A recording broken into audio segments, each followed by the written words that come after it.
I'm Jessica, 32, and I woke up on my sister Amanda's wedding day to find my waist-length hair chopped off at my shoulders. Through tear-blurred vision, I saw my parents standing there, scissors in hand. They'd sabotaged my appearance so I wouldn't outshine the bride. After years of Amanda being the golden child, this betrayal was the final straw. Staring at my reflection, I made a cold promise that would forever change our family.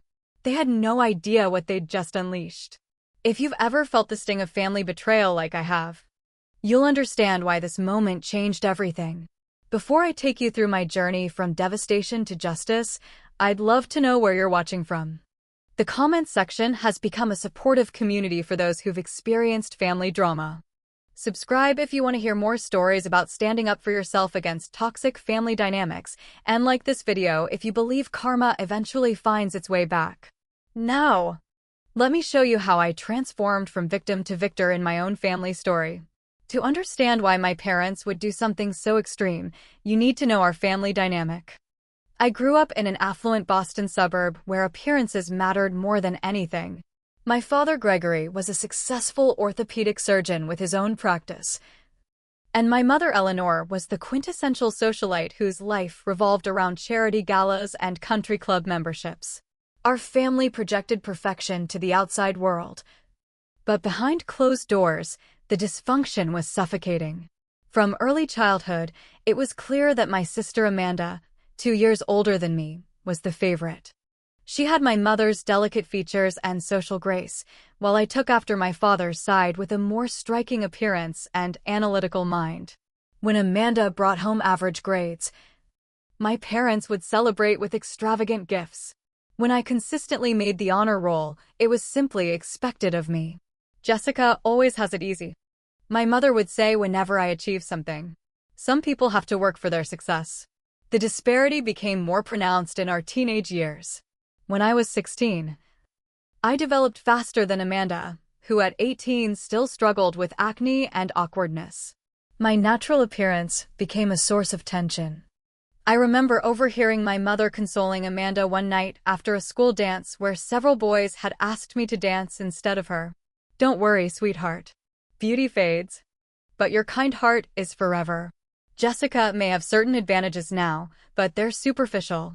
That same year, Amanda got a brand new BMW for maintaining a C+ average.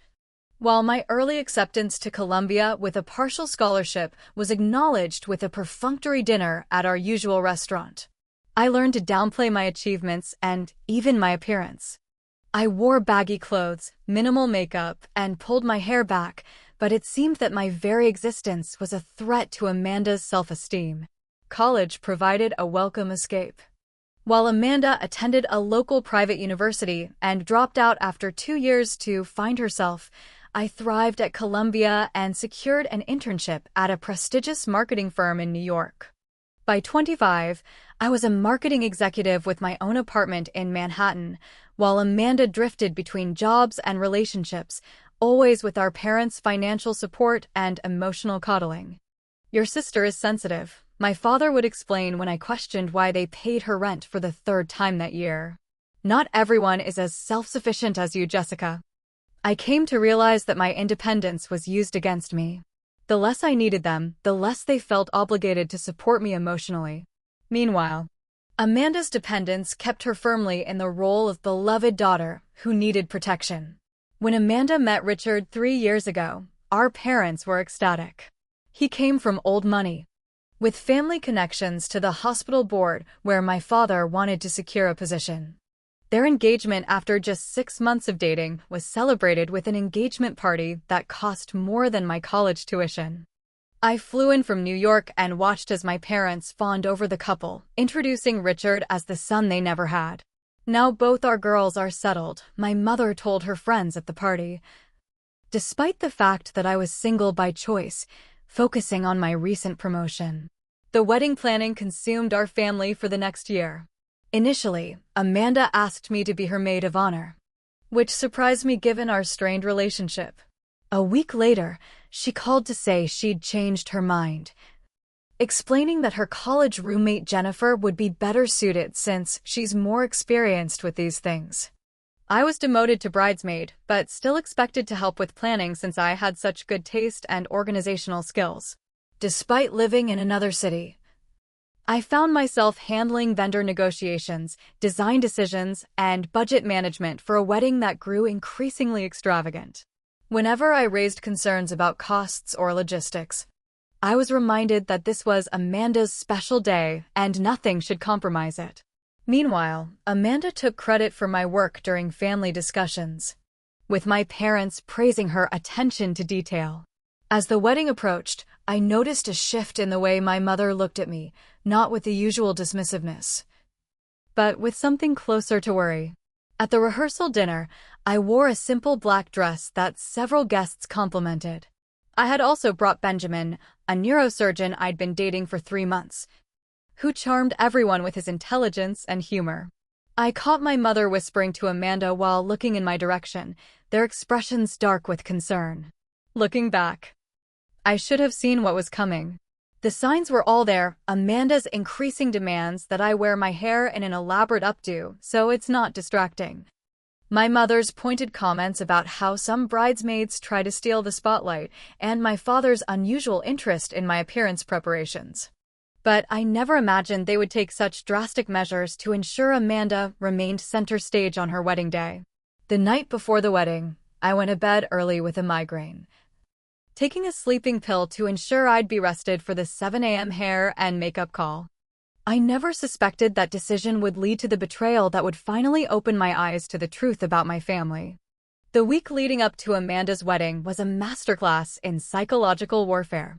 What should have been a joyous family occasion instead became a series of calculated moves to diminish me while elevating Amanda to near mythical bride status. 3 months before the wedding, Amanda had asked me to be her maid of honor, which I reluctantly accepted despite our complicated relationship. I'd hoped it might be a chance to repair some of the damage between us. That hope was short-lived. 2 weeks later, over brunch with our parents, Amanda announced she decided Jennifer would be maid of honor instead. "Jen just understands me better," she explained while my parents nodded approvingly. "Plus, Jessica, you're so busy with work. This way you won't have all that responsibility." The truth became apparent when Jennifer, who I'd met several times and found perfectly pleasant, confided in me during a dress fitting. "I was so surprised when Amanda asked me," she admitted. "Especially after your mother called to say they were worried you might look too, well," she used the word distracting during the ceremony. That conversation illuminated what followed. My bridesmaid dress, originally a flattering A-line in emerald green, was suddenly changed to a mustard yellow sheath that Amanda knew would clash with my complexion. My assigned hairstylist was mysteriously booked elsewhere, while the other bridesmaids got the in-demand professional. My seating assignment was changed from the head table to the far corner with distant relatives. The night before the wedding, tensions reached a breaking point at the rehearsal dinner. I'd brought Benjamin, hoping his presence might provide some buffer against my family's dynamics. He was handsome, successful, and genuinely interested in me, all qualities that apparently threatened the wedding narrative. "Your date is a neurosurgeon," my Aunt Catherine exclaimed loudly enough for everyone to hear. "Richard, didn't you say you considered neurosurgery before settling on investment banking?" I watched Richard's face tighten as he mumbled something about different interests, while Amanda shot me a venomous look. My father quickly steered the conversation toward Richard's recent promotion, but the damage was done. Throughout dinner, relatives kept approaching our table to chat with Benjamin about his work, while Amanda became increasingly agitated. After dessert, I overheard a conversation that should have been my warning. Standing just outside the restroom, I heard my mother's voice, tense and low. "It's going to be a problem, Amanda. Everyone noticed her tonight. Did you see how she looked? And that doctor boyfriend." "I know, Mom. She always does this. It's my wedding day. Can't I have just one day without Jessica stealing attention? We'll figure something out, sweetie. Your father and I will make sure tomorrow is perfect for you." I stepped away, feeling a familiar knot of guilt and resentment. I hadn't chosen my appearance, hadn't sought attention, hadn't even worn anything particularly striking, just a simple black dress and minimal makeup. Yet somehow I was still the villain in their story. By the end of the evening, my head was pounding with a stress migraine. Benjamin offered to drive me back to my parents' house where I was staying for the wedding weekend. "Your family is intense," he observed carefully as we pulled away from the restaurant. "Are they always like this with you?" "This is actually them on good behavior," I said, trying to laugh it off. "Wedding stress brings out the worst in people." "Jessica," he said, stopping at a red light and turning to look at me directly. "That's not normal wedding stress. The way they talk to you, talk about you, it's concerning." I didn't have the energy to explain or defend my family's dynamics. When we arrived, Benjamin kissed me goodnight and made me promise to call him in the morning before the ceremony. Inside, the house was quiet. My parents and Amanda were still at the after-party with the wedding party. My childhood bedroom had been converted to a guest room years ago, stripped of any personality or memories. I took 2 ibuprofen for my migraine, followed by a sleeping pill from the prescription I kept for work trips. The last thing I remember was texting Benjamin to thank him for being my support that evening, then drifting into a deep, medication-induced sleep. I woke to sunlight streaming through unfamiliar curtains, momentarily disoriented. Then I remembered Amanda's wedding day. I reached up to push hair from my face, but something felt wrong. My hand met air where there should have been hair. Confused, I sat up and felt the strange lightness around my shoulders. Then I saw it, dark locks scattered across the white bedspread like a crime scene. My scream brought my parents rushing into the room. They stood in the doorway. My father's face a mask of false concern, my mother clutching a pair of scissors partially hidden behind her back. "What did you do?" I shrieked, rushing to the mirror. My waist-length hair, which I'd been growing for years, had been chopped off at shoulder length in jagged, uneven chunks. "Now, Jessica, calm down," my father said in his doctor voice. "It's not that bad." "Not that bad? You cut my hair while I was sleeping. How could you do this?" My mother stepped forward, no longer bothering to hide the scissors. "It was necessary, Jessica. You know how important today is for Amanda. Important enough to assault me? To cut my hair without my consent?" I was shaking with rage and shock. "Don't be so dramatic," my mother said coldly. "It's just hair. It'll grow back. Amanda needs to be the focus today, not you." "We did you a favor," my father added. "This way you won't have to worry about upstaging the bride. You should be thanking us." In that moment, staring at these people who were supposed to love and protect me, something broke inside me. The lifetime of subtle put-downs, of being made to feel guilty for my existence, crystallized into perfect clarity. This wasn't love. This wasn't family. This was abuse. "Get out," I whispered. "Jessica, be reasonable. Get out." I screamed, grabbing the nearest object, a decorative vase, and hurling it against the wall. It shattered, the sound as satisfying as my parents' shocked expressions. "Get out before I call the police and report what you did." They retreated, my mother muttering about ingratitude and my father warning that I'd regret making a scene on Amanda's special day.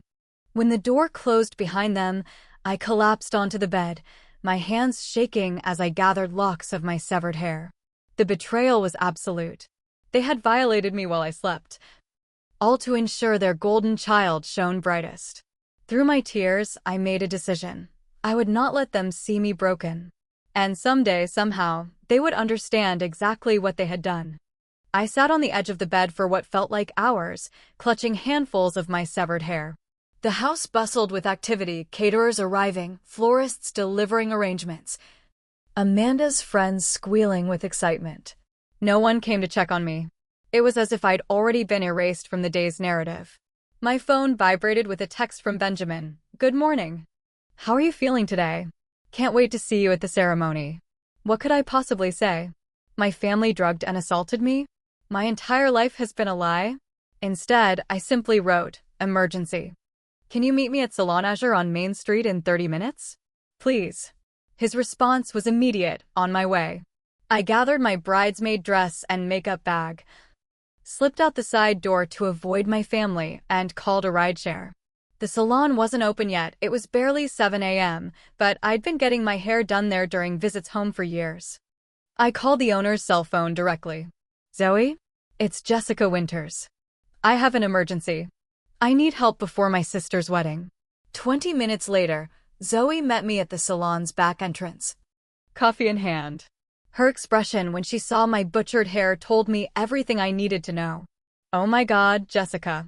What happened? My parents happened, I said, the words burning my throat. They cut it while I was sleeping so I wouldn't look better than Amanda at the wedding. Her eyes widened in shock, then narrowed with determination. Those monsters. Okay, we can work with this. Let me call in Terry to help. By the time Benjamin arrived, looking worried and confused, Zoe and her colleague Terry were assessing the damage, taking photos from different angles and discussing options. Jessica, Benjamin gasped when he saw me. Who did this to you? My parents, I said, meeting his eyes in the mirror. They drugged me with my own sleeping pills and cut my hair off. The horror on his face validated what I already knew. This wasn't normal family dysfunction. This was something darker. We need to call the police, he said immediately. This is assault. And say what? My 60-year-old surgeon father and socialite mother broke into my room and gave me a bad haircut? They'd deny it. They'd say I did it myself for attention. But the sleeping pills were mine, prescribed to me. Benjamin, trust me on this. I've spent my entire life navigating their manipulations. The best revenge right now is not letting them win. After a moment, he nodded. What can I do? Just stay with me. For the next 2 hours, Zoe and Terry worked their magic. They couldn't restore my length, but they transformed the jagged mess into a stylish, sophisticated bob. They added subtle highlights to give it dimension and used extensions for a few face-framing pieces. It's not what you had, Zoe said as she showed me the final result. But you look stunning. Different, but stunning. And I did. The new style accentuated my cheekbones and eyes in a way my long hair never had. It was modern, chic. And I realized with a surge of satisfaction, would photograph beautifully. Thank you, I whispered, hugging Zoe tightly. You've saved me. No, she replied. You saved yourself by not letting them break you. Now go show them what you're made of. Benjamin and I arrived at the church just as guests were being seated. My parents were in the vestibule, greeting important attendees. Their expressions when they saw me were priceless, shock, followed by poorly concealed anger. Jessica, my mother hissed, pulling me aside. What have you done? Your hair was supposed to be in an updo. Plans change when someone takes scissors to your head in your sleep, I replied calmly. Don't worry, I won't press charges. Today. I walked away before she could respond, joining the other bridesmaids who were gathering for final touches. Jennifer, the maid of honor, gasped when she saw me. Jessica, your hair. It looks amazing. Her genuine compliment drew the attention of the other bridesmaids, who crowded around with similar praise. When did you do this? It's so chic. You should have gone short years ago. It frames your face perfectly. From across the room, I caught Amanda's thunderous expression as she realized her plan had backfired. Instead of looking diminished, I looked transformed and was receiving exactly the attention they'd tried to prevent. The ceremony itself was a blur. I performed my bridesmaid duties mechanically, smiling for photos and standing where directed. Throughout the service, I caught guests glancing between me and Amanda, whispers behind programs. The photographer, clearly briefed, positioned me at the edges of group shots or behind taller bridesmaids. At the reception, I maintained my composure through dinner and speeches. Benjamin stayed close, his hand often finding mine under the table, his presence a silent support. We were seated at the farthest table from the head table, with elderly relatives who barely knew me. You look different. Jessica, my great-aunt Margaret commented. Did you change your hair? Yes, just this morning actually. Well, it suits you. Shows off your face. You always did have the Winters bone structure. Amanda takes after the Flemings' more, softer features. During the father-daughter dance, I excused myself to use the restroom. In the hallway outside the ballroom, I overheard Amanda's voice from a small anteroom, the door slightly ajar. Perfect except for Jessica, as usual. Did you see her hair? She obviously cut it to get attention. We tried. "Sweetheart," my mother responded. "Your father held her down while I cut it." She was completely out from those pills. We didn't expect her to have time to fix it. "You should have cut it shorter. Or used hair removal cream or something." "Amanda, we couldn't do that." This was already crossing a line. Whatever. At least Richard's family is impressed with the wedding. His mother said it's the most elegant affair she's attended this year. I backed away silently, my hands trembling. The confirmation that Amanda had known, had been part of the plan, solidified something in me. This wasn't just my parents' betrayal. It was a family conspiracy. When I returned to the table, Benjamin took one look at my face and leaned in. "What happened?" "Not here," I whispered. "I'll tell you later." We stayed through the cake cutting, then made our excuses. As we were leaving, my mother intercepted us near the exit. "Leaving so soon? People will talk." "Let them," I replied. "I think cutting your daughter's hair off in her sleep gives people plenty to talk about." Her face hardened. "You've always been selfish, Jessica. One day couldn't be about Amanda? You always need the spotlight." In that moment, looking at the woman who had given birth to me, I felt nothing but cold clarity. "I'm done," I said quietly. "After today, we're no longer family. You, Dad, Amanda, you're strangers to me now." "Don't be dramatic," she scoffed. "Where's this coming from?" "It's just hair." "It was never about the hair," I said. "It's about a lifetime of being punished for simply existing. This was just the first time you've left visible evidence." I walked out with Benjamin, not looking back even when she called my name. In the car, I finally broke down. The full weight of the day crashing over me. "They held me down," I sobbed. "Amanda knew. She suggested using hair removal cream instead."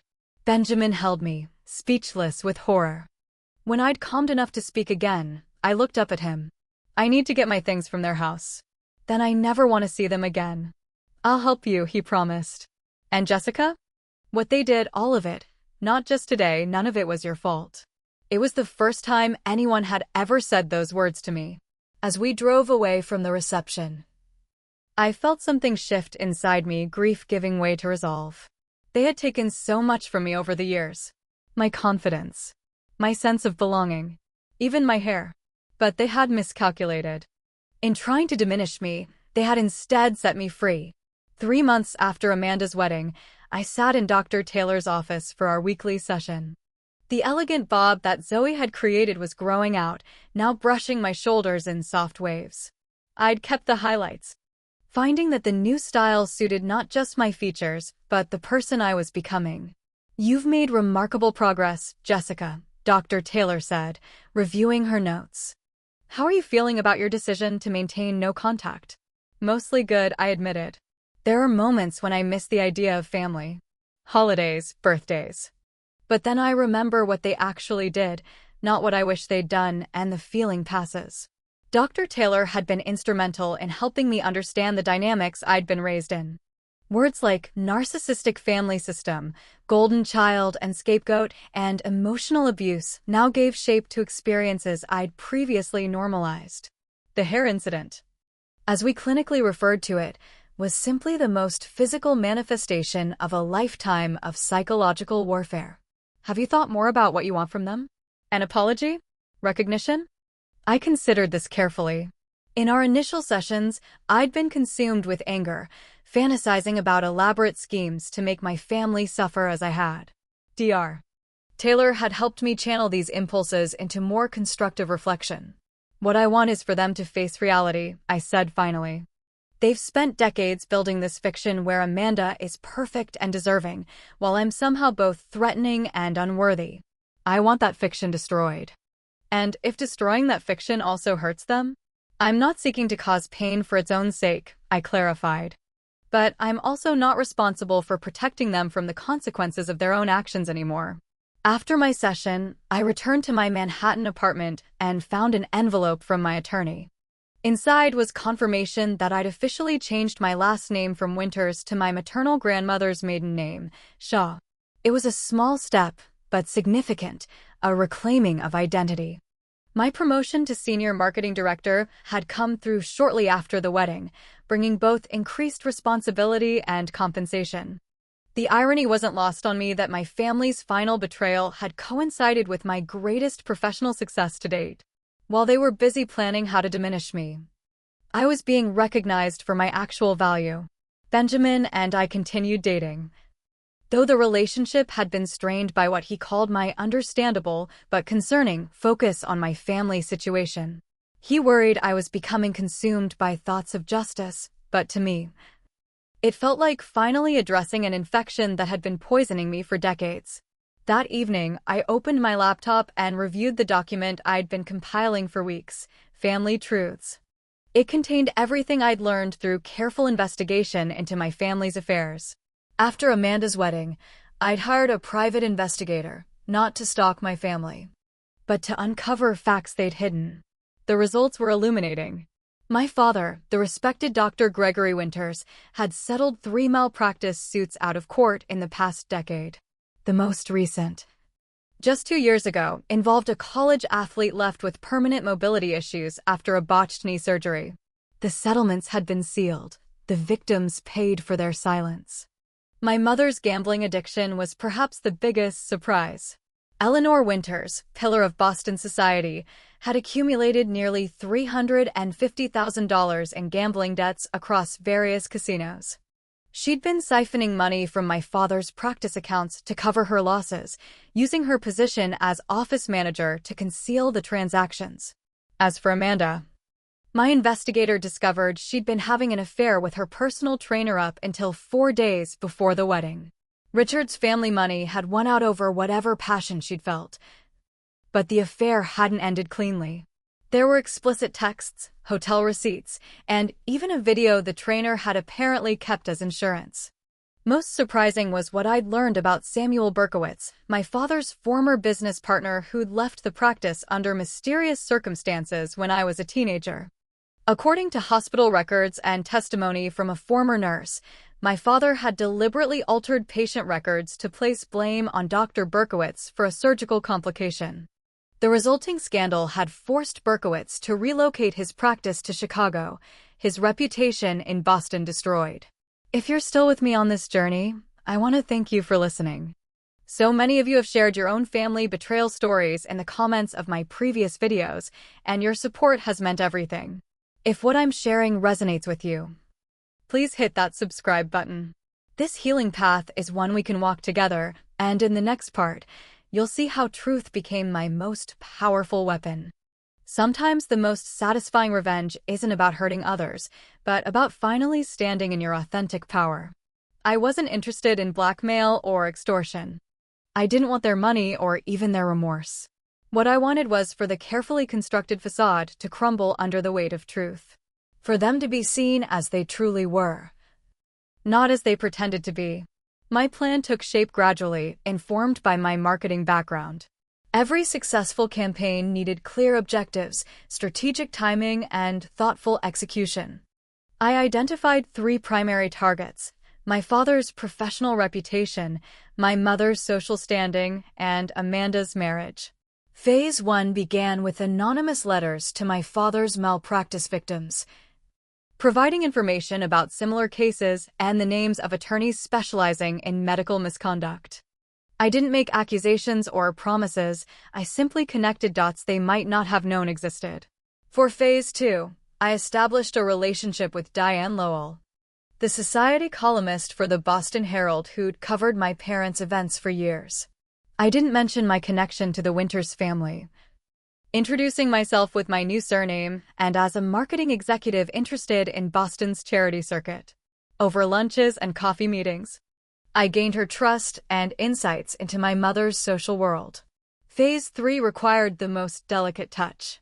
Through a shell corporation created by my attorney, I purchased the building housing my father's medical practice when it unexpectedly went on the market. The previous owner, an elderly developer with no connection to our family, was happy to accept my above-market offer with the condition of absolute confidentiality regarding the new ownership. The final piece came together when I reconnected with Dr. Samuel Berkowitz. Now in his 60s and semi-retired, he initially refused my meeting request when he recognized my name. It took 3 emails explaining that I was no longer associated with my family before he reluctantly agreed to see me during his upcoming conference trip to New York. We met at a quiet restaurant in Midtown. He looked older than his years, the scandal having taken an obvious toll. I wasn't sure whether to come, he admitted after we ordered. Your father destroyed my practice, my reputation, took years off my life. I know, I said simply. That's why I wanted to meet. I'm not here to defend him or make excuses. I'm here because I believe you deserve to know the truth and possibly restoration. I slid a folder across the table containing copies of records my investigator had obtained, showing how my father had altered documentation and shifted blame. Dr. Berkowitz's hands trembled as he reviewed the papers. I always knew, but could never prove it. Why are you giving me this? Because it's true, I replied. And I've learned that truth is the only foundation worth building on. By the end of our meal, we'd formed an unlikely alliance. Dr. Berkowitz didn't want revenge either, just acknowledgement and perhaps a chance to clear his name before retirement. Together, we refined my approach, ensuring that justice would be served without becoming destructive vigilantism. As summer turned to fall, I continued my preparations while maintaining my career momentum and personal growth. I joined a support group for adult children of narcissistic parents, where I found community with others who understood my experiences without explanation. I donated to organizations supporting abuse victims, using a portion of each paycheck to help others find the resources I'd been fortunate enough to access. 6 months after the wedding, I received the first contact from my family, a birthday card from my mother containing a check for $1,000 and a terse note. We miss you. Your silence is hurting Amanda and your father. Call home. No acknowledgement of what they'd done. No apology. Just the implication that my response to their abuse was the real problem. I donated the money to a domestic violence shelter and didn't respond. Benjamin and I had our first serious argument that night when he suggested I consider opening a dialogue with my family. They're reaching out, Jessica. Maybe that's a start. That's not reaching out, I corrected him. That's testing whether their old manipulation tactics still work. There's a difference. Don't you think at some point you need to forgive them? For your own peace. Forgiveness doesn't require reconciliation, I said, repeating words Dr. Taylor had shared. And it certainly doesn't require pretending the abuse never happened. The argument ended unresolved, a new tension between us. Benjamin couldn't fully understand. His family was supportive and loving, his conflicts with them normal and healthy. The depth of betrayal I'd experienced was beyond his frame of reference. As the 1-year anniversary of Amanda's wedding approached, my plans were finally ready. My investigation was complete, my strategy refined, and my resolve strengthened. I had created a precise timeline for the coming months, each action carefully designed to reveal one facet of the truth my family had worked so hard to conceal. What I couldn't have anticipated was how their own actions would accelerate the process, or how my carefully planned revenge would be complicated by revelations I never saw coming. The first phase of my plan began innocuously enough. Through an anonymous email account, I sent information packages to the 3 patients who had settled malpractice suits with my father. Each package contained public records of similar cases, statistics on surgical errors, and contact information for a medical malpractice attorney known for taking on powerful doctors. I included no personal notes, made no accusations, and never revealed my identity. I simply provided information they deserved to have. Within 2 months, all 3 had connected with each other and the attorney. Their settlements had included confidentiality clauses about the financial terms, but not about the medical details. When they compared their experiences, they discovered disturbing patterns in how my father had handled complications and shifted blame to residents or nursing staff. My parents' 30th wedding anniversary party provided the perfect opportunity for Phase 2. I hadn't been invited, of course. But I knew from social media that it would be held at the Boston Harbor Hotel, bringing together their entire social circle. 3 days before the event, I booked a room there under my new name, Shaw. Benjamin had declined to join me, our relationship increasingly strained by what he called my unhealthy fixation. We'd agreed to take a break while I was in Boston. His absence stung, but also clarified my resolve. This journey was mine alone. I arrived at the hotel the morning of their anniversary wearing a sleek black pantsuit. My hair now styled in a sophisticated lob with blonde highlights that dramatically changed my appearance. At the hotel bar that afternoon, I coincidentally met Diane Lowell, the society columnist who had become my friend over the past months. Jessica, what a surprise. Are you here for the Winters anniversary? No, just a business trip, I replied truthfully. The Winters?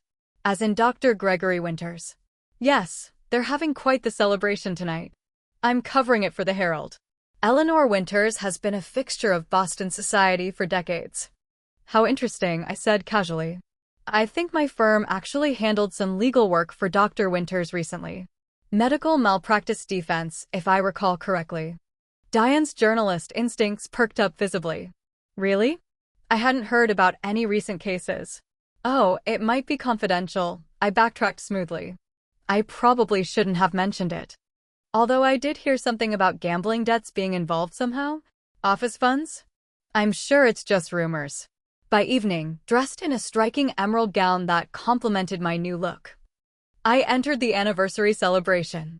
I had sent a generous gift earlier in the week from a grateful former patient, ensuring my name wouldn't appear on the guest list, but the doors would be open for last-minute additions.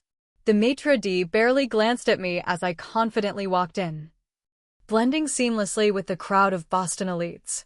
From across the room, I spotted my parents holding court, my mother resplendent in an expensive gold gown, my father distinguished in his tuxedo. Neither recognized me in my transformed appearance. I circulated slowly, introducing myself as Jessica Shaw, recently relocated from New York.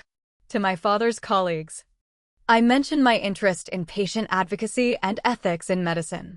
To my mother's friends, I expressed admiration for their charity work while subtly asking about oversight of foundation finances. The challenge with these charity boards, I commented to Mrs. Cavendish, my mother's oldest friend, is ensuring proper financial controls. I consulted for a foundation recently where the treasurer had a gambling problem. Nearly bankrupted them before anyone noticed. How dreadful, Mrs. Cavendish replied, before leaning closer. You know, there have been rumors about Eleanor's relationship with the casino in Connecticut. Nothing concrete, of course. I moved on before suspicion could arise, planting similar seeds throughout the room. By the time I approached my parents, whispers were already circulating. My mother noticed me first, her champagne glass freezing halfway to her lips. Jessica, she gasped, barely recognizing me. My father turned, his expression shifting from confusion to shock to cold anger. What are you doing here? Congratulating you both on 30 years of marriage, I said pleasantly, loud enough for nearby guests to hear. Quite an achievement. You weren't invited, my mother hissed, her social mask slipping. No, I wasn't. Just like I wasn't consulted before you cut off my hair in my sleep. I maintained my smile, voice light. Funny how actions have consequences, isn't it? Before they could respond, I turned and walked away, leaving behind a ripple of curious murmurs. I didn't stay to watch the damage unfold. I didn't need to. The seeds had been planted. Phase 3 unfolded over the following weeks. The building I'd purchased housing my father's practice suddenly needed urgent inspections and code compliance updates, disrupting patient schedules and creating administrative headaches. Nothing illegal or dangerous, just inconvenient and expensive. Meanwhile, my mother's gambling debts mysteriously came due simultaneously, with creditors becoming unusually persistent. Casino managers who had once discreetly accommodated her suddenly required immediate payment. The credit lines she'd established under various names were connected and traced back to her. As for Amanda, I never directly contacted her or Richard. I didn't need to. The personal trainer she'd been involved with before the wedding had been trying to monetize their relationship, threatening to sell their explicit exchanges to tabloids. An anonymous buyer purchased all his evidence, texts, photos, videos, for a generous sum, with a signed non-disclosure agreement. 2 weeks later, a plain manila envelope containing copies of everything was delivered to Richard's office with a simple note: "You deserve to know the truth." I monitored the fallout from New York, maintaining my distance physically while staying informed through my network of contacts. My father's practice was facing not just logistical challenges from the building issues, but growing scrutiny as his former malpractice patients began speaking publicly. My mother had been quietly asked to step down from 2 charity boards when questions about financial improprieties arose. Amanda and Richard were in counseling. Their perfect marriage revealed as built on lies before it even began. The facade was crumbling exactly as I'd planned. Yet instead of satisfaction, I felt a growing disquiet. Dr. Taylor had warned me that revenge rarely brings the closure we hope for, but I'd been convinced that my approach, revealing truth rather than creating new harm, would be different. I hadn't anticipated the collateral damage. My father's innocent patients having appointments canceled. The junior doctors in his practice whose careers were now tainted by association. The charities losing my mother's admittedly effective fundraising skills. Even Richard, who as far as I knew was guilty of nothing except poor judgment in marrying Amanda. Most troubling was the report from my Boston contact that Dr. Samuel Berkowitz, who had helped refine my plan, had received threats after beginning the process to clear his professional record. Someone, likely my father or his attorneys, had discovered his connection to the revived scrutiny and was retaliating. As fall turned to winter, my carefully constructed revenge began to feel less like justice and more like another form of the same toxicity I'd been raised in. Benjamin had seen it before I could. Perhaps that's why he had stepped away. I was considering these uncomfortable realizations when my buzzer rang late one evening. In the lobby of my building stood a young woman I recognized as my cousin Lily, my mother's sister's daughter. We'd never been close. She was 10 years younger than me and lived on the West Coast, but I remembered her as sweet and thoughtful. "Lily, what are you doing in New York? I need to talk to you," she said, her expression serious beyond her 22 years. "It's important. About your family." I invited her up, curious and cautious. Once settled in my living room with tea, she got straight to the point. "I know what you're doing with Uncle Gregory and Aunt Eleanor. And Amanda. I'm not here to ask you to stop." "Then why are you here?" "Because there's something you should know. Something they've hidden from you your entire life." She opened her bag and removed a worn leather journal. "This was my mom's. She died last year. And I found it while clearing out her things. There are entries about you, from before you were born." The journal contained my Aunt Catherine's private thoughts spanning decades. Among mundane daily records and family anecdotes were explosive revelations about my origins. According to Catherine, I wasn't actually Gregory and Eleanor's biological daughter. I had been adopted, but not through official channels. My biological mother had been my father's girlfriend before Eleanor, a young nurse named Rachel who had become pregnant. When my father left her for Eleanor, Rachel had intended to raise me alone. But complications during childbirth had taken her life, and my father, perhaps from guilt, perhaps from genuine concern, had convinced Eleanor they should take the baby. My aunt's journal suggested money had changed hands to avoid formal adoption proceedings. Hospital records had been altered, and a birth certificate created showing Eleanor as my birth mother. "I always wondered why they treated you differently," Lily said softly. "Mom mentioned it once when she was sick and on heavy medication. She said she carried the guilt of Jessica's situation her whole life." The revelation hit me with physical force. I wasn't a Winters by blood. The golden child/scapegoat dynamic wasn't just toxic family dynamics, it was because Amanda was their biological child and I was not. Everything suddenly made horrible sense. My different appearance, my mother's inability to bond with me, my father's complex mixture of support and distance. "Have you verified this?" I asked, my voice barely audible. "As much as I could," Lily confirmed. "I found Rachel's obituary. The dates match. And there's this." She handed me a faded photograph of a young woman with striking features similar to my own, the same eyes, the same cheekbones, even the same smile. Written on the back, "Rachel, 3 months pregnant." happy despite everything. I thought you should know, Lily continued. Not to hurt you more, but because you deserve the truth. All of it. After Lily left, I sat motionless for hours. The journal and photograph beside me. My entire identity had been built on a foundation of lies. The revenge I'd been methodically executing suddenly seemed hollow. I wasn't fighting for justice for the daughter they'd mistreated. I was punishing them for a deeper betrayal they'd never acknowledged. The next morning, I received 3 calls in quick succession. First, Benjamin, breaking our agreed silence to check on me after having a bad feeling. Second, my attorney, reporting that my father's medical practice was declaring bankruptcy. Calling through tears to tell me our mother had attempted suicide after being publicly humiliated at a charity gala when her gambling debts were exposed. The carefully orchestrated revenge had accelerated beyond my control, taking on a life of its own. And now, with the knowledge Lily had brought, I found myself at a crossroads far more complex than I'd anticipated. My mother survived her suicide attempt, but the incident sent shockwaves through what remained of our family's social circle. She was hospitalized in the psychiatric wing of Boston Memorial, the same hospital where my father's career was imploding amid investigations into his practice. Benjamin flew to New York the day after our phone call, arriving at my apartment with concern etched on his face. "You look like you haven't slept," he said, taking in my disheveled appearance. "I haven't," I admitted, letting him in. "Everything's falling apart in ways I didn't anticipate." I showed him Lily's journal and photograph, watching his expression change as he absorbed the magnitude of what I'd learned. "Jessica," he said finally, "I'm so sorry. I can't even imagine. I didn't just want revenge," I whispered. "I wanted them to acknowledge what they did to me. But now I understand they've been hiding something much bigger my entire life."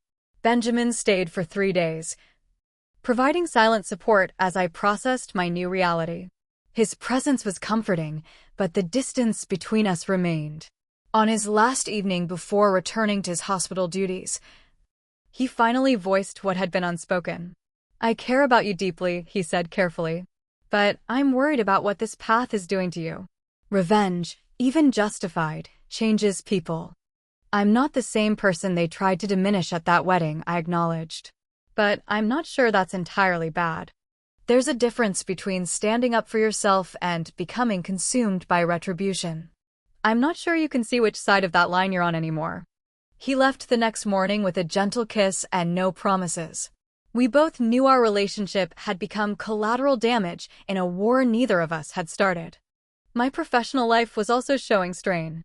I'd missed deadlines, been distracted in meetings, and snapped at colleagues. My boss, Laura, called me into her office after I botched a presentation to a major client. "This isn't like you, Jessica," she said bluntly. "Whatever's going on in your personal life is affecting your work. Take some time off. Figure it out." It wasn't a request. I was placed on 2 weeks administrative leave, not quite a suspension, but close. The career I'd built so carefully was now at risk. Another unintended consequence of my focus on the past. During this forced break, I received an unexpected call from Dr. Berkowitz. "I heard about your mother," he said without preamble. "And the practice filing for bankruptcy. News travels fast. In medical circles, yes. Did you know the bankruptcy is affecting 28 staff members? Nurses, technicians, administrative people, they're all losing their jobs." The number hit me hard. 28 families facing financial uncertainty because of actions I'd set in motion. I didn't think about them, I admitted. "Neither did your father when he destroyed my career," Dr. Berkowitz replied. "That's the problem with revenge, Jessica. The splash damage always extends beyond our targets." After we hung up, I spent the day researching the staff members affected by the practice closure. Many were long-term employees with specialized skills, but limited options in Boston's competitive healthcare market. People who had never harmed me were suffering because of my actions. That evening, Amanda called again. We hadn't spoken directly since the wedding, and her voice sounded thin and strained. "I need to see you," she said. "There are things we should discuss. Face to face." "Why would I want to see you?" "You knew what they were planning with my hair." You suggested they use hair removal cream. I did, she acknowledged, surprising me with her honesty. I was a terrible sister. I've been a terrible sister our whole lives. But Mom's suicide attempt and everything happening with Dad, it's made me think about things differently. Against my better judgment, I agreed to meet her at a neutral location, a cafe halfway between Boston and New York. 3 days later, I found myself sitting across from my sister. Both of us changed by the events of the past year. Amanda looked older, the polished perfection replaced by genuine exhaustion. Her designer clothes and carefully styled hair couldn't hide the dark circles under her eyes or the tension in her shoulders. Richard and I are separating, she said after our initial awkward greetings. He found out about Travis, my trainer. Someone sent him everything. I heard, I replied neutrally. It was you, wasn't it? All of this, Dad's practice, Mom's gambling debts being exposed, my marriage falling apart. You're behind it all. I considered denying it, but there seemed little point. I revealed truths that already existed. I didn't create any of those situations. But why? Because of your hair? I know that was terrible, but it was never about the hair, I interrupted. The hair was just the final, physical manifestation of how this family has treated me my entire life. And now I know why. I placed Rachel's photograph on the table. Amanda's sharp intake of breath confirmed what I already suspected she knew. You knew I was adopted, I said flatly. All this time you knew. She nodded slowly. Since I was 15. I overheard Mom and Dad arguing about it. Mom threw it in Dad's face during a fight that she'd been raising his mistake while sacrificing her own opportunities. And you never told me. They made me promise never to mention it. Said it would devastate you. She laughed bitterly. Looking back, I think they were more worried about their own reputations than your feelings. Did you know my birth mother died in childbirth? That Dad had left her for Mom while she was pregnant with me. Amanda paled. No. They just said your biological mother couldn't keep you. I assumed it was some teenager who wasn't ready for a baby. For the next hour, we talked more honestly than we ever had. Amanda described growing up aware that I wasn't her real sister, but being forbidden to acknowledge it. How our parents' guilt and secrets had poisoned our relationship from the beginning. How she'd been rewarded for maintaining the family fiction and punished for any gestures of genuine sisterhood. It doesn't excuse how I treated you, she said. Especially with the wedding and the hair. I was jealous and insecure, and I let Mom convince me you were trying to overshadow me intentionally. I never was, I said softly. I just wanted to exist without apologizing for it. As we prepared to leave, Amanda hesitated. Mom's asking for you. At the hospital. I think she knows this might be her last chance to tell you the truth herself. I don't know if I'm ready for that. I understand. But Jessica, whatever you decide about Mom and Dad, I'd like a chance to know my sister. My real sister, not the version of you I was taught to resent. I made no promises, but our conversation continued to echo in my mind during the drive back to New York. By the time I reached my apartment, I'd made a decision that surprised even me. I would go to Boston and hear what my mother had to say. 3 days later, I stood outside my mother's hospital room, gathering courage. Dr. Taylor had helped me prepare for this moment through an emergency session, equipping me with boundaries and expectations. Eleanor Winters looked diminished in the hospital bed, her carefully maintained appearance stripped away by medical necessity. When she saw me, her eyes filled with tears, something I'd rarely witnessed in my lifetime. Jessica, she whispered. You came. I did, I replied, remaining near the door. Amanda said you wanted to talk to me. What followed was the most honest conversation I'd ever had with my mother. In her weakened state, the pretense and manipulation fell away, revealing a deeply flawed woman who had spent decades living a lie. She confirmed everything in Aunt Catherine's journal. My father had indeed left Rachel for Eleanor, only to discover his ex-girlfriend was pregnant. When Rachel died in childbirth, he had convinced Eleanor that adopting me would both solve their infertility issues and prevent a scandal. What she hadn't anticipated was how my presence would constantly remind her of her husband's infidelity and his love for another woman. Every time he looked at you with pride. I wondered if he was seeing her, she admitted. It was cruel and unfair to you, but I couldn't separate you from what you represented. That doesn't excuse how you treated me, I said. Or what you did at the wedding. No, she agreed, surprising me again. Nothing excuses that. It was monstrous. By then, I think I'd convinced myself you were deliberately trying to hurt Amanda. To take back something you'd lost. But that was never true. Before I left, she handed me a sealed envelope. Your birth records. The real ones, not the falsified versions. And information about Rachel's family. They never knew about you. Your father made sure of that. I took the envelope without promising forgiveness or reconciliation. Some bridges, once burned, cannot be rebuilt. They can only be acknowledged as ruins. My father was next. I found him in his study at the house I'd grown up in, surrounded by boxes. The bankruptcy had forced them to put the home on the market, another consequence of my actions. He looked up when I entered, his face a complex mixture of emotions. I wondered if you'd come, he said, setting aside the papers he'd been reviewing. I needed answers, I replied. About Rachel. About why you kept me but treated me like an obligation. For the next 2 hours. Gregory Winters finally told me the truth about my origins. He had loved Rachel deeply but left her for Eleanor for social and career advancement.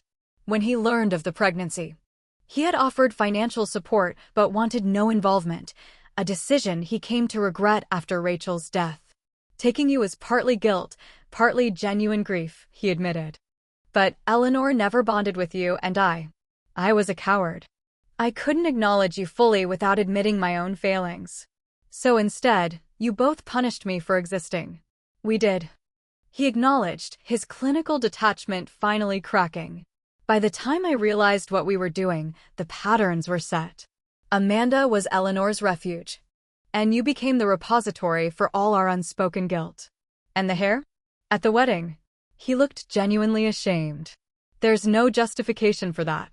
It was a moment of madness, driven by decades of dysfunction. When I held those scissors, I wasn't thinking of you as my daughter. You were a problem to solve for Amanda and Eleanor.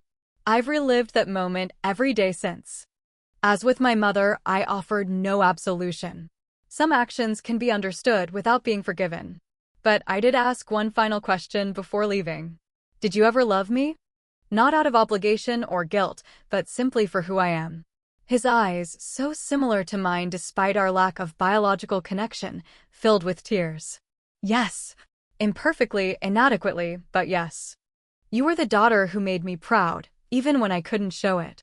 It wasn't enough to heal decades of damage, but it was something real amid the ruins of our relationship. The final revelation came from an unexpected source. While reviewing Rachel's records, I discovered she had a younger sister who still lived in Massachusetts. After several days of deliberation, I reached out to her, my biological aunt, Catherine. Our meeting was emotional and surreal.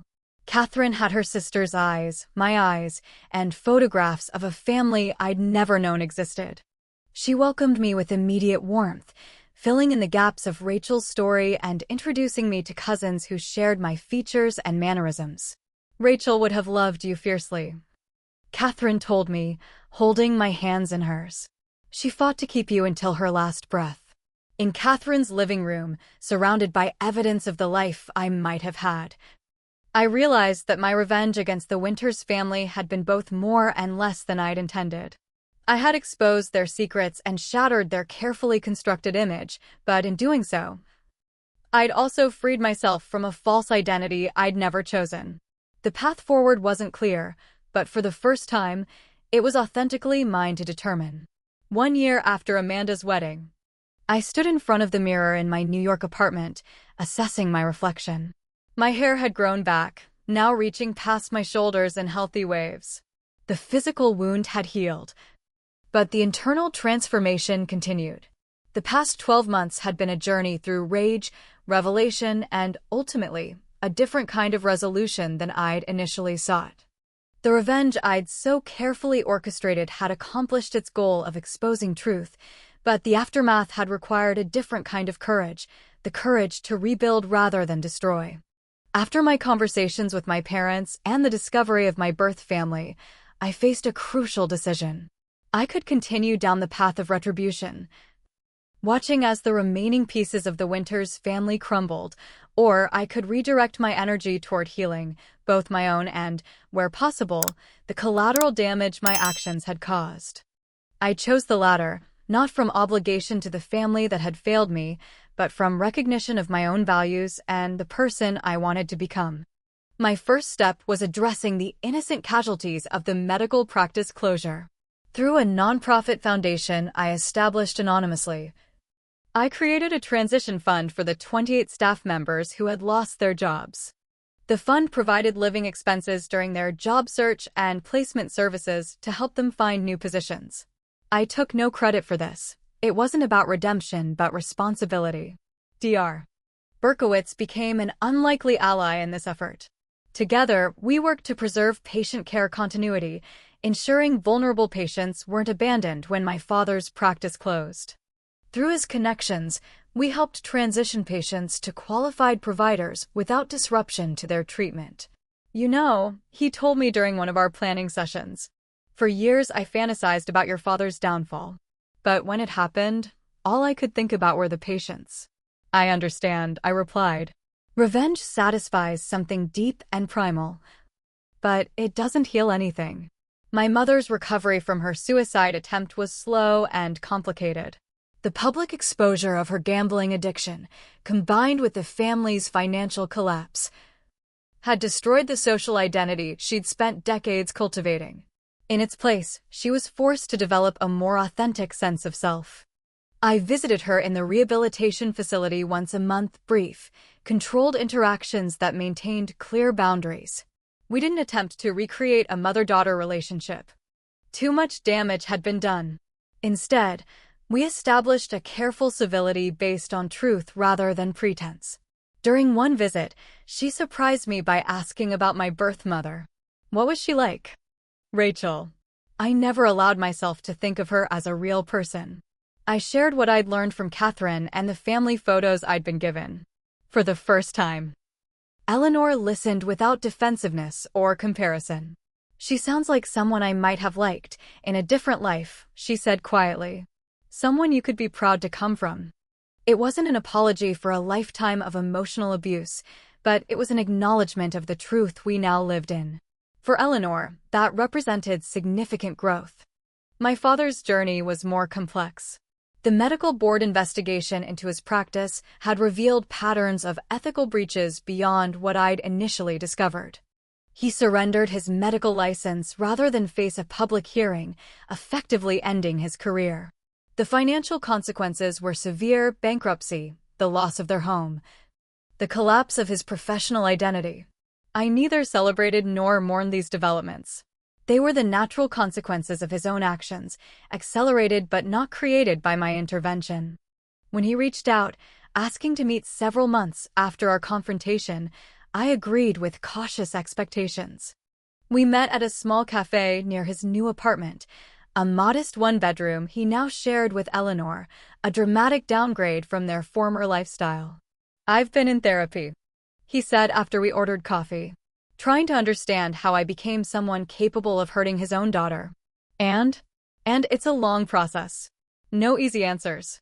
He hesitated. "I don't expect forgiveness, Jessica. But I wanted you to know I'm trying to be honest with myself now. About everything."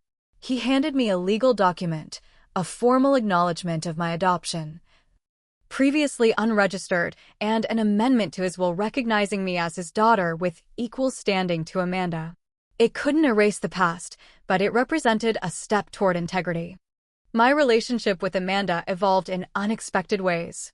After our cafe meeting, we began cautiously communicating, first by text, then occasional phone calls. Without our parents' toxic influence and competition, we discovered aspects of each other we'd never been allowed to see. Her marriage to Richard had indeed ended, the trust too damaged to repair. In its aftermath, she'd begun therapy and returned to college to complete the education she'd abandoned to pursue social status. We were not friends exactly, but we were finding our way toward being authentic sisters. I spent my whole life being the good daughter, she told me during one of our calls. It took losing everything to realize I never knew who I actually was. Meanwhile, my connection with my birth mother's family deepened. Catherine introduced me to an extended family who welcomed me without reservation. Holidays, once a time of tension and performance in the Winters household, became genuine celebrations with my newfound relatives. Through them, I learned about Rachel, her compassion, her intelligence, her resilience, and found pieces of myself reflected in their stories. Benjamin and I attempted to reconnect after my focus shifted from revenge to reconciliation. We shared several meaningful months together, but ultimately recognized that our relationship had been permanently altered by the crucible we'd passed through. We parted as friends, both changed by our time together. My career recovered once I redirected my focus and energy. Laura welcomed me back from administrative leave with clear expectations and an opportunity to rebuild my professional reputation. The discipline and strategic thinking I'd applied to my revenge served me well in legitimate marketing campaigns, and by the following year, I'd been promoted to executive director. On the anniversary of the wedding, I made a significant decision. I donated my regrown hair to a charity that provides wigs for children with cancer. As the stylist cut the 12 inches required for donation, I felt a symbolic release of the final physical connection to that traumatic day. If you've stayed with me through this long journey, I want to thank you from the bottom of my heart. So many of you have shared your own stories of family betrayal and healing in the comments, creating a community of support I never expected. Has your family ever tested your limits in ways that forced you to redefine relationships? I'd love to hear how you navigated those choppy waters and what you learned about yourself in the process. If this story resonated with you, please subscribe and share it with someone who might need to hear that healing is possible, even after profound betrayal. Your likes and comments help these stories reach others who may be silently struggling with similar family dynamics. Remember, sometimes the most powerful revenge isn't about making others suffer, but about reclaiming your right to thrive despite what they did. Thank you for being part of my healing journey. The ceremony of cutting my hair, this time by choice rather than violation, felt deeply significant. The stylist, a different one than Zoe who had rescued me after the wedding disaster, commented on the health and beauty of the donation. "Someone's going to be very happy to have this hair," she said as she styled my new shoulder-length cut. "It's going to make a beautiful wig." "I hope so," I replied, watching the long strands being carefully packaged for donation. "I hope it helps someone feel like themselves again." In that moment, I realized how far I'd come from the shattered woman who had woken to find her autonomy violated in the most personal way. The hair that had been forcibly taken from me had grown back stronger. And so had I. My parents and I maintained a careful distance, our interactions limited to occasional emails and rare, brief visits. We would never be the family I had once desperately wanted us to be, but we had found a way to exist in truth rather than toxic pretense. It wasn't forgiveness exactly, but a kind of acceptance of what had happened, what had been revealed, and what could never be undone. Amanda and I developed a tentative new relationship based on honesty rather than competition. During a weekend visit to New York, she asked me a question that suggested how much she had grown. "Do you think if they had told us the truth from the beginning, about you being adopted, about everything, we could have been real sisters all along?" "Maybe," I replied thoughtfully. "Or maybe we needed to break apart completely before we could build something authentic." My connection with Catherine and Rachel's family continued to deepen, providing a sense of belonging I'd never experienced with the Winters. Through them, I learned about genetic traits I shared with my birth mother, her creativity, her independence, her resilience in the face of challenges. "She would be so proud of the woman you've become," Catherine told me during a family gathering. "Not despite what you've been through, but because of how you've handled it." The foundation I'd established to help those affected by my father's practice closure expanded its mission, providing support for healthcare workers displaced by clinic closures throughout the region. What had begun as atonement evolved into meaningful service, channeling my organizational skills and resources toward healing rather than harm. Dr. Taylor, who had guided me through the darkest periods of rage and revelation, Noted this evolution during our final session together. When you first came to me, you wanted justice through punishment, she observed. Now you're creating justice through repair. That's significant growth.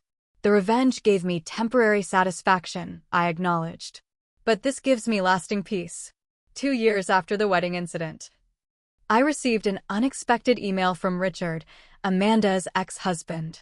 He was relocating to New York for work and asked if we might meet for coffee, as he had appreciated my honesty during a difficult time.